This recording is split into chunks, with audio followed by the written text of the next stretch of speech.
होळीचा उत्साह आहे, पण उपमुख्यमंत्री एकनाथ शिंदे यांनी यंदा होळी साजरी न करण्याचा निर्णय घेतला। पण परंपरेनुसार त्यांनी होळीच्या दिवशी ठाण्यातील आनंदाश्रमामध्ये जाऊन आनंद दिघेंना अभिवादन केलं।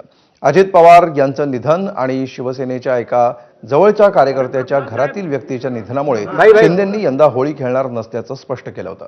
दरवर्षी एकनाथ शिंदे ठाण्यातल्या टेंभी नाक्यावरील आनंद आश्रमात जाऊन आनंद दिघेंच्या प्रतिमेला रंग लावून वंदन करतात। त्यानंतर कार्यकर्त्यांसोबत ते धुळवड साजरी करतात। पण यंदा मात्र उपमुख्यमंत्र्यांनी धुळवड साजरी केली नाही।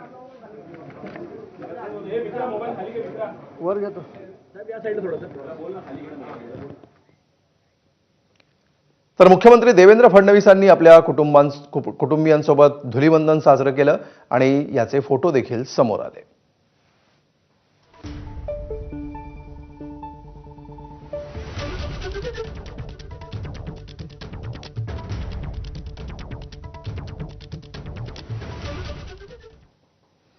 तर ठाण्यातील नगरसेवक